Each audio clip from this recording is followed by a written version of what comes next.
क्या आपको पता है कि एक अच्छा टीचर सिर्फ आपको नॉलेज नहीं देता, बल्कि वो आपके सोचने के तरीके को भी बदल देता है। तो एक सक्सेसफुल टीचर होने के लिए किन किन चीज़ों का ध्यान रखना पड़ता है, ये सारी बातें करेंगे आज की इस वीडियो में।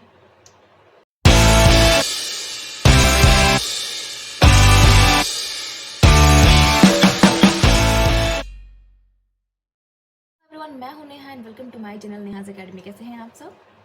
होपफुली आप सब बहुत ही अच्छे होंगे एंड आई ऑल्सो होप कि आप सभी की प्रिपरेशंस भी बहुत अच्छे तरीके से चल रही होंगी। तो हम कर रहे हैं 30 days UGC net paper 1 series, जिसमें मैं आपको सारे यूनिट्स कंप्लीट कराने वाली हूँ। जो 10 यूनिट्स हैं पेपर 1 के, वो सारे, और उन सारे यूनिट्स में मैं आपको कॉन्सेप्ट प्लस एमसीक्यू सभी कराऊंगी, ताकि आपका जो भी कॉन्सेप्ट हो, जो भी यूनिट वाइज कॉन्सेप्ट हो, टॉपिक वाइज कॉन्सेप्ट हो, वो सब क्लियर हो पाए। एंड साथ ही में मैं आपको कराऊंगी पीवाईक्यूज, जो कि इस सीरीज़ के लास्ट टाइम में होगा। मॉक टेस्ट भी दिलवाऊंगी, ताकि आपको जो भी दिक्कतें हों वो वहाँ पे पता चल पाए। तो ये सारी चीज़ें करेंगे हम इस 30 डेज सीरीज़ में। और आज का दिन है हमारा डे 1, जिसमें मैं आपको कराने वाली हूँ टीचिंग के नेचर, उसकी कैरेक्टरिस्टिक्स, उसके ऑब्जेक्टिव्स, ये सारी चीज़ें हम आज करेंगे। और साथ ही में हम कॉन्सेप्ट के साथ साथ मॉक भी लगाएंगे। तो इस वीडियो में लास्ट तक ज़रूर बने रहिए, ताकि कुछ भी चीज़ आपसे मिस ना हो पाए। और अगर वीडियो अच्छी लगे तो प्लीज़ लाइक करिए एंड कमेंट में ज़रूर बताइए कि आप सभी को मेरी वीडियो कैसी लगी। तो चलिए शुरू कर लेते हैं हमारी क्लास, जो कि आज डे 1। मैंने आपको इंट्रो में बताया था कि आज की क्लास में हम करने वाले हैं nature and objectives of teaching, यानी टीचिंग के बारे में बेसिक चीजें जानेंगे। इसका नेचर क्या होता है, कैरेक्टरिस्टिक्स क्या होते हैं, एंड ऑब्जेक्टिव्स क्या होते हैं। तो ये हमारा जो 30 days of UGC net paper 1 है, इसमें मैं आपको सारे यूनिट्स कंप्लीट कराऊंगी, जिसके बारे में मैंने आपको स्टडी प्लान में बताया होगा। तो ये जो है 1 to 10 जो है, ये यूनिट्स हैं, और ये सारे यूनिट्स हम इसमें कंप्लीट करेंगे। तो आज बारी है यूनिट 1 की, जो कि है टीचिंग एप्टीट्यूड। तो जो ये हिंदी एंड इंग्लिश वाली जो प्रॉब्लम है, उसको मैंने दूर कर दिया है, और मैंने जो क्लासेस रखी है वो बाइलिंगुअल रखी है, ताकि किसी को भी कोई दिक्कत और परेशानी ना हो। तो mastering the nature and objectives of teaching, इसको हिंदी में कहते हैं शिक्षण की प्रकृति और उद्देश्य को समझना। ठीक है, तो आज की हमारे टॉपिक जो है वो यही है, और इसको हम कॉन्सेप्ट के साथ साथ एमसीक्यूज भी करेंगे, और लास्ट में आपके लिए क्वेश्चन भी होगा, ताकि देख सकूं कि आपने कॉन्सेप्ट को कितने अच्छे से पढ़ा है। ठीक है, तो चलिए चल लेते हैं हम। तो सबसे पहले हम जान लेंगे यूजीसी नेट पेपर 1 के बारे में, कि आखिर इसमें जो पेपर 1 जो हमें करना है, तो पेपर 1 के बारे में कुछ तो जानना पड़ेगा ना, कि आखिर इसमें कितने क्वेश्चंस आते हैं, कैसे क्वेश्चंस होते हैं। ठीक है, तो सबसे पहले जान लेंगे कि इसमें 50 क्वेश्चंस होते हैं, और सारे के सारे कंपलसरी होते हैं। वैसे अगर आपको यूजीसी नेट पेपर 1 या पेपर 2 के बारे में और भी कोई जानकारी चाहिए हो, तो आप मेरी वीडियो देख सकते हैं, जिसमें मैंने यूजीसी नेट का फुल इन्फॉर्मेशन दी हुई है। ओके, तो अब हम बात करेंगे कि 50 क्वेश्चंस जो हैं, इसके जो सारे कंपलसरी हैं, सारे कंपलसरी मतलब सारे अटेम्प्ट करने होंगे आपको, और इसमें कोई नेगेटिव मार्क नहीं है। तो जब नेगेटिव मार्किंग नहीं होती है, तो आपको सारे क्वेश्चन जरूर कंप्लीट करने चाहिए। ठीक है, और सारे के सारे कंपलसरी हैं, मतलब कि कोई भी इसमें आपको इधर और का ऑप्शन नहीं होगा। देन ये है 100 मार्क्स का, यानी कि 50 क्वेश्चन 100 मार्क्स, यानी कि सारे क्वेश्चंस जो हैं वो 2 मार्क्स के होंगे, मतलब each question obtains 2 mark. Okay, now time जो है वो 1 घंटे का होगा, यानी कि 60 मिनट्स होंगे आपके पास 50 क्वेश्चंस करने के लिए। वैसे ये टाइमिंग दी हुई होती है, अदरवाइज अगर आपका जो टोटल टाइमिंग है वो 3 घंटे की होती है, तो इन 3 घंटों में अगर आपका लगता है कि इसमें 1 घंटे से कम टाइम लग रहा है, तो आप बाकी टाइम पेपर 2 को दे सकते हैं। और अगर आपको लगता है कि ज़्यादा टाइम लग रहा है, तो आप पेपर 2 से कुछ टाइम बचा करके भी आप इसमें दे सकते हैं, बट कोशिश करिए कि आपके 1 घंटे में ही कंप्लीट हो जाए। देन ये जो है कॉमन फॉर ऑल सब्जेक्ट्स, जितने भी यूजीसी नेट के सब्जेक्ट्स हैं, जिनके सबके अलग अलग सब्जेक्ट्स होते हैं, उन सभी सब्जेक्ट वालों को ये पेपर 1 जरूर कंप्लीट करना होता है। यानी कि ये जो है कॉमन पेपर है, इसको कॉमन पेपर के नाम से भी लोग बोलते हैं। ओके, नाउ ये जो है फोकस करता है टीचिंग पे, रिसर्च पे, रीजनिंग पे, आईसीटी पे एंड एनवायरनमेंट पे। एंड साथ ही साथ इसमें आप अगर मैं बात करूँ, तो ये मैथमेटिकल टर्म पे भी, ठीक है, मतलब कि ये मैथ्स पे भी फोकस करता है। तो इसमें बहुत सारे चीजें हैं जो आपको जानना है और आपको पढ़ना है, क्योंकि आपका जो सब्जेक्ट है वो तो आप स्टार्टिंग से पढ़ रहे हो, बट पेपर 1 जो है, इसमें बहुत सारी चीजें ऐसी हैं जो आपको पहली बार देखने को भी मिल सकती है। अब चल लेते हैं हमने जान लिया है कि यूजीसी नेट पेपर 1 आखिर है क्या, इसके बारे में छोटी सी जानकारी हमने ले ली। अब चल लेंगे टीचिंग की तरफ। सबसे पहले जानेंगे इंट्रोडक्शन टू टीचिंग, यानी कि टीचिंग का जो है इंट्रोडक्शन क्या होगा। अगर नॉर्मल बात में कहें हम तो टीचिंग क्या है, नॉर्मल भाषा में आपने देखा होगा, बचपन से आप पढ़ रहे हो, टीचिंग करा रहे हैं लोग, क्या होता है ये? सिंपल सी बात है, अगर टीचिंग में दो लोग तो कंपलसरी दिखते हैं मुझे, टीचर एंड स्टूडेंट। मुझे क्या, सबको दिखते हैं, ठीक है। जहां भी टीचिंग की बात होगी लोग कहेंगे एक टीचर होगा एक स्टूडेंट होगा, और इनके बीच में जो जाएगा वो कंटेंट होगा। मतलब कि टीचर जो है वो कोई कंटेंट दे रहा है स्टूडेंट को, स्टूडेंट पढ़ के बता रहा है टीचर को, राइट। ये क्या हो रहा है, इनका इनके बीच का इंटरेक्शन, राइट। तो टीचर एंड स्टूडेंट के बीच का जो इंटरेक्शन होता है वो टीचिंग होता है। पर इसको अगर हम फॉर्मेट बेस पे समझेंगे तो क्या होगा, डेफिनेशन देख लेते हैं। डेफिनेशन है, teaching is a systematic process, systematic ढंग से चलने वाला एक प्रोसेस है जो एम करता है फैसिलिटेटिंग लर्निंग। यानी कि टीचिंग का एम क्या होता है कि लर्निंग को फैसिलिटेट करना, किसको, लर्नर्स को। जो लर्निंग कर रहा है वो क्या होता है, लर्नर होता है, ठीक है। तो लर्नर्स को क्या फैसिलिटेट करना है, लर्निंग यानी कि कोई कंटेंट। इम्प्रूविंग अंडरस्टैंडिंग, उनके अंडरस्टैंडिंग को इम्प्रूव करता है। And shaping knowledge and behaviour, उनके नॉलेज को भी शेप करता है और उनके बिहेवियर को भी।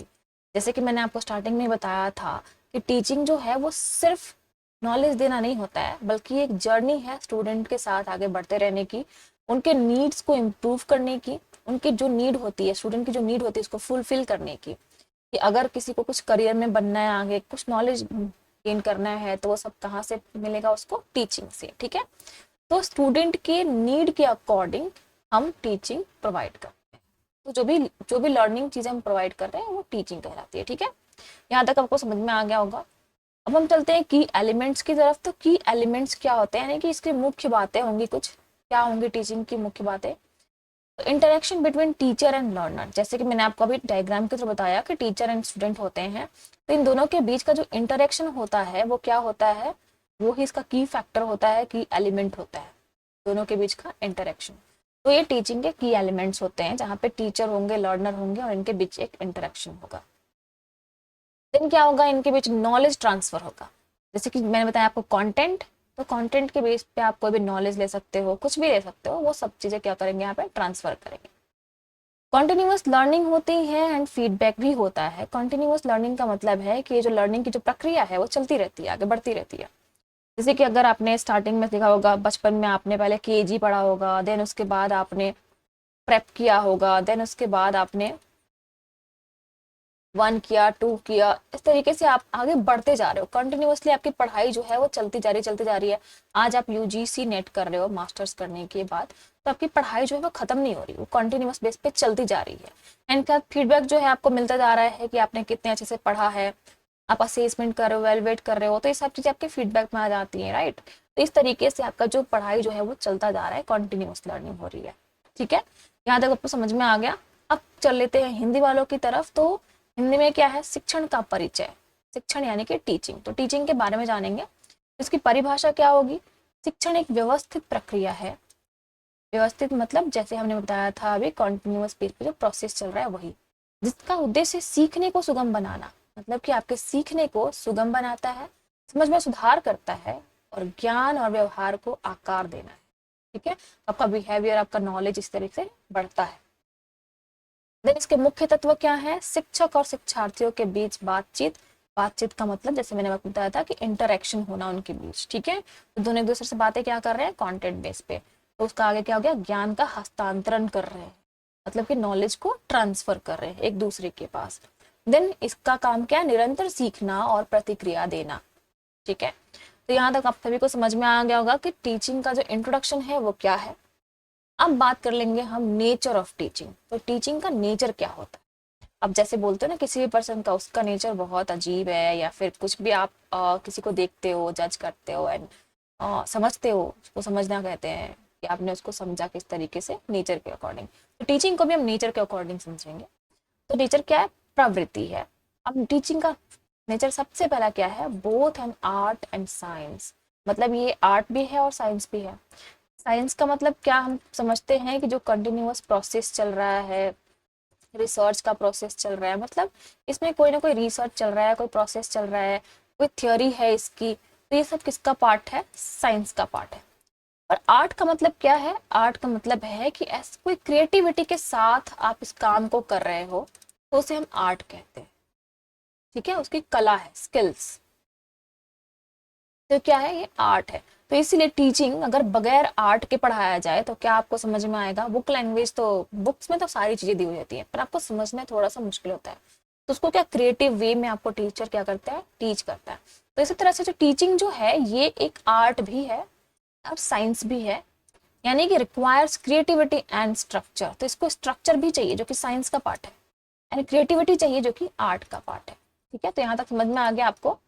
देन आएंगे हम, सेकंड जो है वो डायनेमिक है। मैंने बताया था आपको हर एक स्टूडेंट के सीखने का तरीका अलग होता है। जब सीखने का तरीका होता है तो सिखाने का तरीका भी अलग होता है, यानी कि टीचिंग का जो नेचर है वो चेंजेस इन नेचर है। ठीक है, चेंजेस, जहाँ पे चेंजेस आएंगे तो वो क्या होगा? वो एनवायरनमेंट के बेस पे चेंज होगा, लर्नर्स के अकॉर्डिंग चेंज होगा।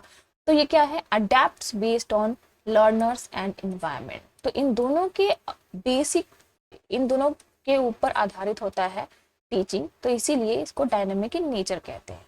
ओके, देन आते हैं हम, थर्ड है गोल ओरिएंटेड, यानी कि कोई भी चीज अगर हम सीखते हैं तो उसका एक गोल होता है ताकि कोई आउटकम निकल के आए। जैसे अगर मैं टीचिंग की बात करूं, अगर हम टीचिंग एप्टीट्यूड पढ़ रहे तो उसका आउटकम क्या निकल के आएगा? कि हमें टीचिंग एप्टीट्यूड अच्छे से पढ़ने में आ जाएगा, समझ में आ जाएगा। यूजीसी नेट पढ़ रहे हैं तो हमें उस सब्जेक्ट में महारत हासिल होगी, राइट। तो इसका मतलब क्या है? कि हम उस चीज को अच्छी तरीके से पढ़ रहे हैं, हम उसके एक्सपर्ट्स बनने की कोशिश कर रहे हैं, राइट। तो ये क्या है? गोल ओरिएंटेड यही होता है कि हम कोई भी अगर एक सिंगल क्लास भी करते हैं तो उसका एक गोल होता है, उस गोल को अचीव करना हमारा काम होता है। तो इसलिए aim that student learning outcomes, यानी कि लर्निंग आउटकम्स क्या निकलता है उस पे एम रहता है इसका। ठीक है, तो टीचिंग का नेचर ये भी होता है। फिर फोर्थ है सोशल प्रोसेस। सोशल प्रोसेस का मतलब हम टीचिंग जो कर रहे हैं वो सिर्फ एजुकेशन तक तो सीमित नहीं है, ये एजुकेशन के बियॉन्ड में भी जो बाहर से दुनिया है ना उसके ऊपर बेस्ड भी है, यानी कि ये ब्रॉड कॉन्सेप्ट है। जो आप अपने इन्वायरमेंट में, अपने लोगों तक, अपने सोशल में, सोसाइटी में, या फिर आप बाहर जाते हो, निकलते हो, तो उन सब जगह ये इन्वॉल्वमेंट दिखती है किसकी? टीचिंग की। तो टीचिंग यानी कि जो आप सीख रहे हो वो कहाँ कहाँ इन्वॉल्व करता है? इन्वॉल्व्स कम्युनिकेशन एंड इंटरेक्शन, यानी सोशल में, सोसाइटी में आप क्या है? आप कम्युनिकेट कर रहे हो, इंटरेक्ट कर रहे हो लोगों से, तो ये सब क्या है? ये नेचर है टीचिंग का। तो इतने सारे नेचर थे। अब हम इसकी हिंदी में जान लेते हैं शिक्षण की प्रकृति क्या है। तो कला और विज्ञान दोनों है, जैसे कि मैंने बताया कि रचनात्मकता जो कि है कला के बारे में, यानी आर्ट है, क्रिएटिविटी, और जो संरचना होती है ये साइंस होती है। जो स्ट्रक्चर दिया हुआ है, जिस स्ट्रक्चर में, जिस मेथड्स के थ्रू आपको करना है वो क्या है? वो विज्ञान है। तो रचनात्मकता और संरचना दोनों की ही आवश्यकता होती है। सेकंड क्या था? गतिशील, यानी कि डायनेमिक इन नेचर है। शिक्षार्थियों और पर्यावरण के आधार पर हम अनुकूलित होते हैं, यानी कि उसी के आधार पर जो शिक्षण की प्रकृति है चलती है। फिर तक क्या है? लक्ष्य उन्मुख, यानी कि गोल ओरिएंटेड है। छात्र सीखने के परिणामों पर लक्षित होते हैं, यानी कि जो भी उनका काम होता है, जो सीखना है उनको, वो गोल, वो एम लेते हैं। ठीक है, देन आते हैं सामाजिक प्रक्रिया है इसके साथ, इसमें संचार और बातचीत दोनों शामिल होती है, यानी कि आपका जो टीचिंग है इसमें कम्युनिकेशन भी है और इसमें बातचीत भी, यानी कि इंटरेक्शन भी। जैसे कि हम आपस में बातें कर रहे हैं तो इस तरीके से क्या है? ये सोशल प्रोसेस भी है। ठीक है, तो यहाँ तक आप सभी को समझ में आया है। अब नेक्स्ट चलते हैं हम, जो कि है ऑब्जेक्टिव्स ऑफ टीचिंग, यानी कि टीचिंग का उद्देश्य क्या होता है।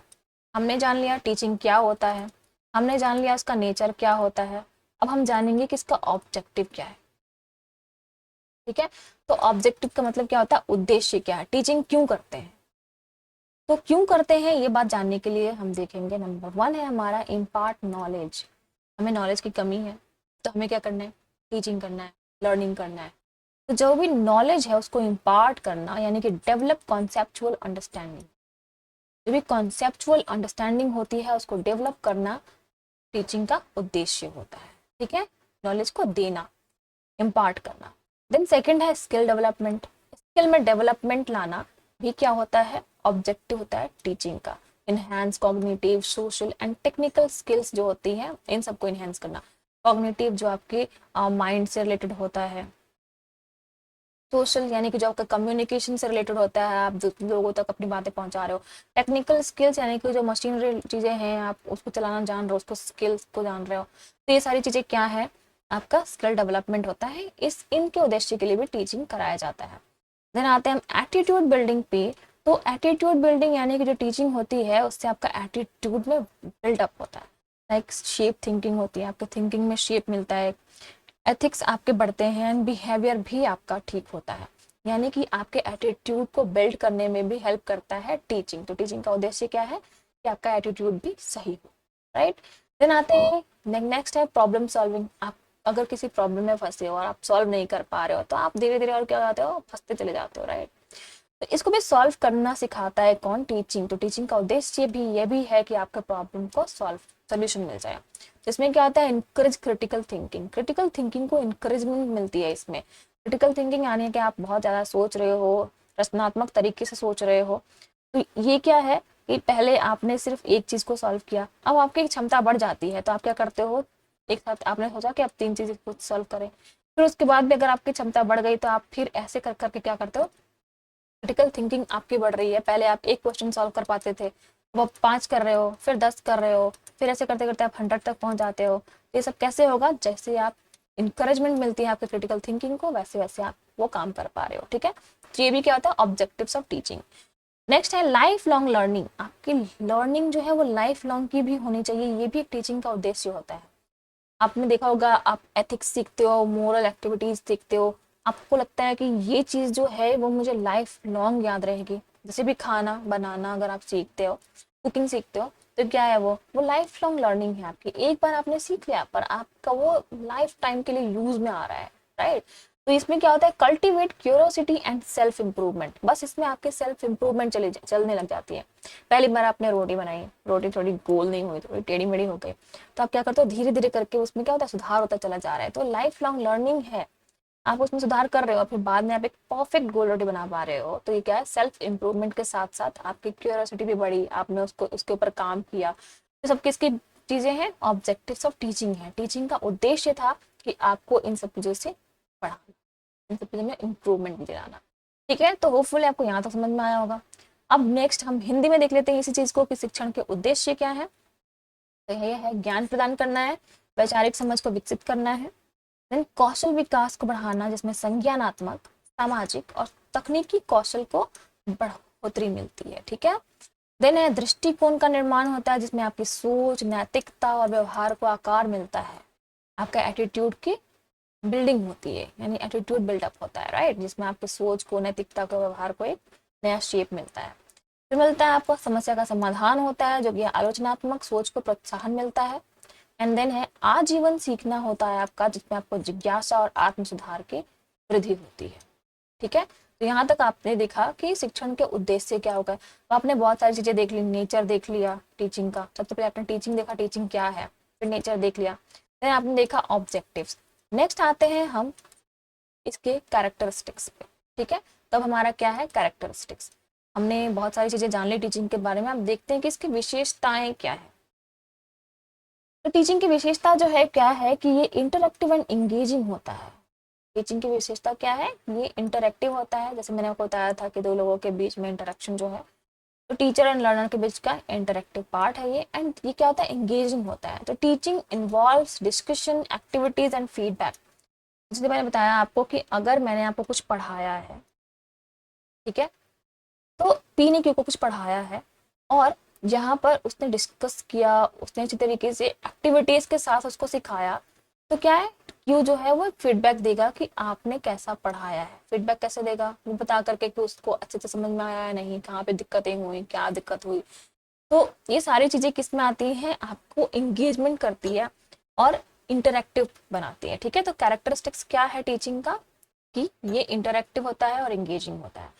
देन आते हैं कॉन्टिन्यूअस प्रोसेस पे। तो टीचिंग, जैसे मैंने आपको पहले बताया कि एक कॉन्टिन्यूअस प्रोसेस है जिसको कहते हैं learning and improvement go hand in hand. ये आगे बढ़ते रहने वाली प्रतिक्रिया होती है, ठीक है। अब आते हैं, थर्ड है स्टूडेंट सेंटर्ड। तो ये क्या है, स्टूडेंट सेंटर्ड है। मैंने स्टार्टिंग में बताया था स्टूडेंट के नीड पे बेस्ड होता है ये टीचिंग। अब स्टूडेंट को पढ़ना ही नहीं है तो टीचर कितनी भी कोशिश कर ले आप नहीं पढ़ा सकते, राइट। तो वैसे क्या होता है, स्टूडेंट सेंटर्ड होता है। यहाँ पर स्टूडेंट के ही चारों तरफ सब कुछ घूम रहा होता है, तो teaching adapt based on learners need, यानी कि स्टूडेंट के नीड के ऊपर ही ये डिपेंड करता है आपके टीचिंग। तो टीचिंग कितना एक्टिव होगा, कितना एंगेजिंग होगा, कितना इंटरएक्टिव होगा, ये सब किसके ऊपर डिपेंड करता है, स्टूडेंट के ऊपर। इसलिए इसको कहते हैं स्टूडेंट सेंटर्ड। फिर आते हैं influenced by social and cultural context.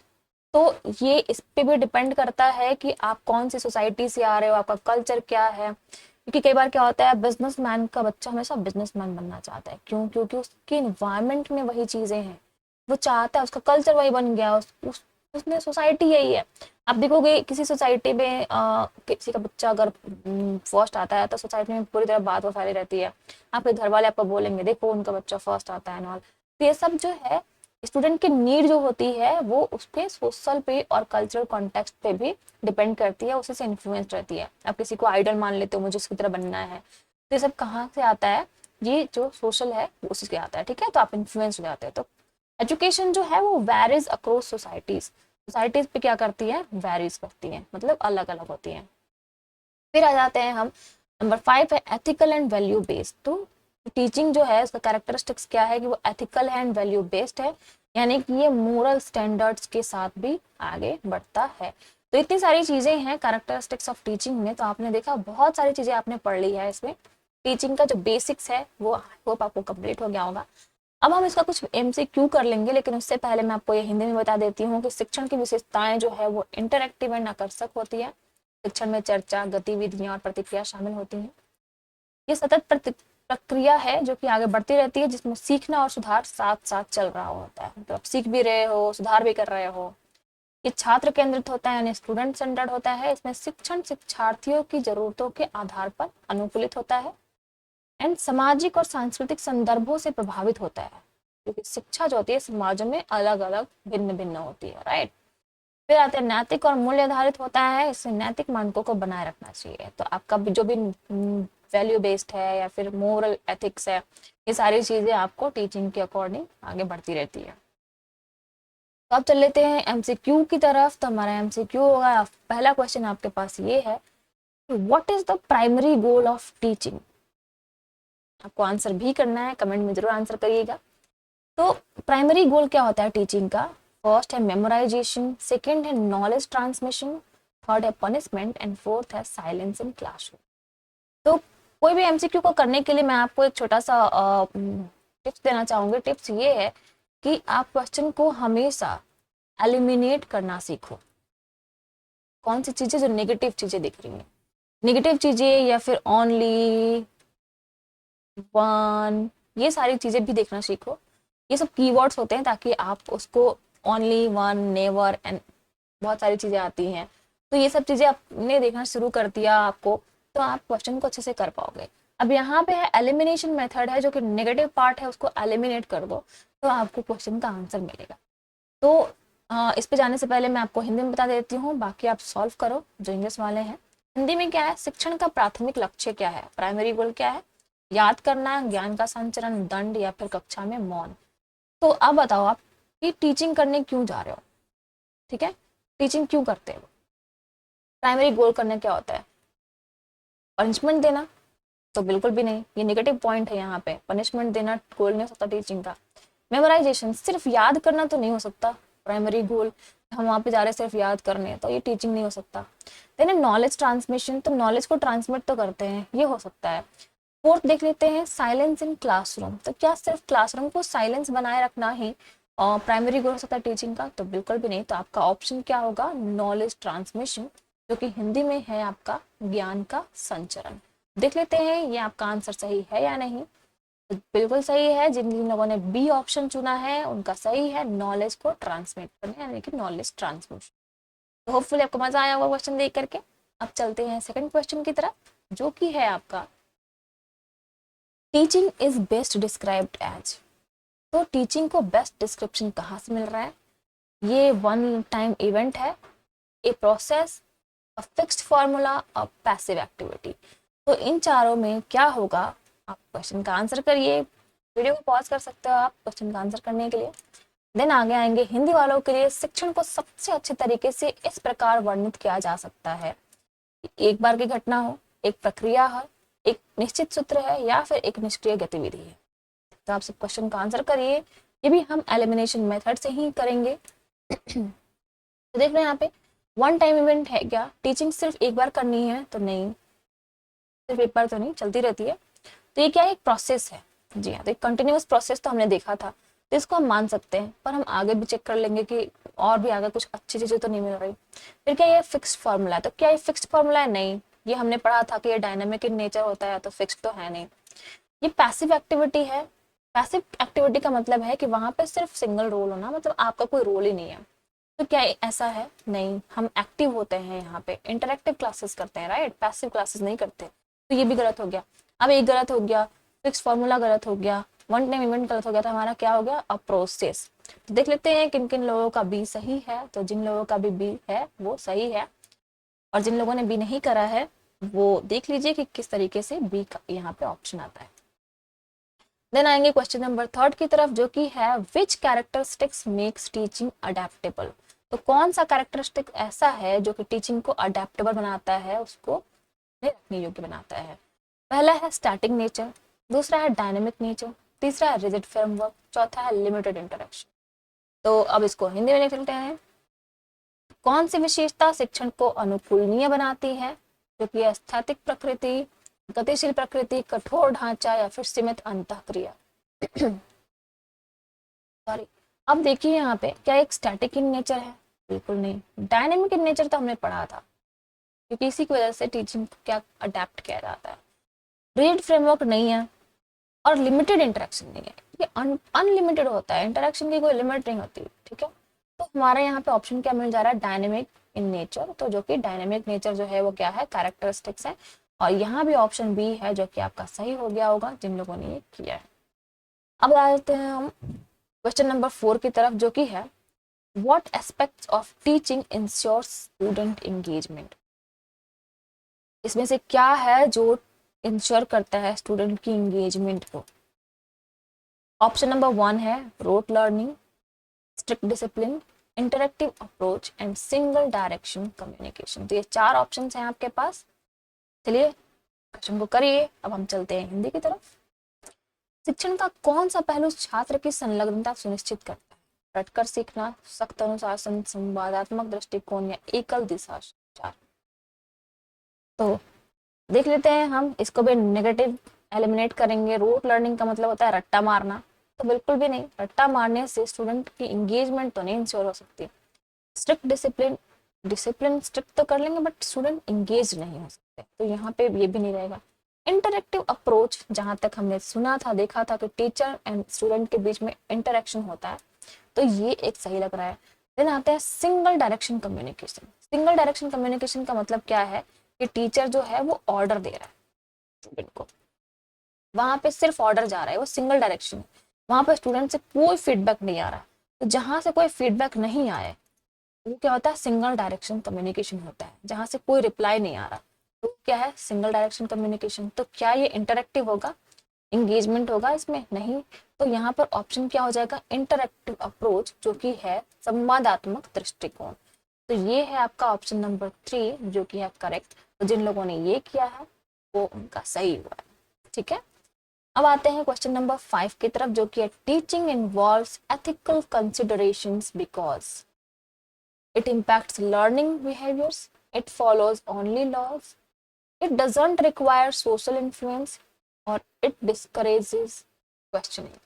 तो ये जो है ये आपका होमवर्क रहने वाला है, यानी कि आपको ये करके कमेंट में बताना है कि इस 5 नंबर क्वेश्चन का आंसर क्या होगा। आप चाहो तो स्क्रीनशॉट देख सकते हो। देन आते हैं हिंदी की तरफ, जो कि है शिक्षण में नैतिक विचार शामिल होते हैं क्योंकि यह सीखने के व्यवहार को प्रभावित करता है, यह केवल कानूनों का पालन करता है, इसमें सामाजिक प्रभाव की आवश्यकता नहीं होती, यह प्रश्न पूछने को हतोत्साहित करता है। तो ये है ऑप्शंस और ये है क्वेश्चन नंबर 5 जो कि आपको करना है, और ये है आपका होमवर्क। तो आप ये सब जरूर करना ताकि मुझे समझ में आए कि आप सभी ने अच्छी तरीके से ये पढ़ाई किया है, ठीक है। तो आज आ जाते हैं अब कॉल टू एक्शन की तरफ। हमने क्या क्या किया? हमने देखा कि टीचिंग जो है वो डायनेमिक इन नेचर होता है, इंटरेक्टिव होता है एंड स्टूडेंट सेंटर्ड होता है। इसका मेन पॉइंट यही था एंड बाकी अगर आपको क्लास मेरी अच्छी लगी होगी तो क्लास को प्लीज़ लाइक कर दीजिए, शेयर कर दीजिए दोस्तों के साथ, और सब्सक्राइब करना बिल्कुल भी मत भूलना, ताकि आपको आगे आने वाली जो क्लासेस हों वो आसानी से मिल सके। और नोटिफाइड करने के लिए आप बेल आइकन को भी ज़रूर प्रेस कर, ठीक है, ताकि आपको जो भी नोटिफिकेशन मिले वो मिल जाए और आप आसानी से क्लास, ठीक है। बाकी आज के लिए आपका एक और क्वेश्चन है जो कि आपको कमेंट करना है कि what is your experience with teaching, teaching के साथ आपका कैसा एक्सपीरियंस रहा, तो ये भी आपको कमेंट में बताना है। तो होपफुली आपको क्लास समझ में आई होगी। एंड आज के लिए इतना ही, मिलेंगे नेक्स्ट डे नंबर 2 में, जिसमें हम टीचिंग से रिलेटेड क्लासेस करेंगे अभी। तो hopefully you like the video. मिलते हैं नेक्स्ट क्लास में। Thank you so much, all the best.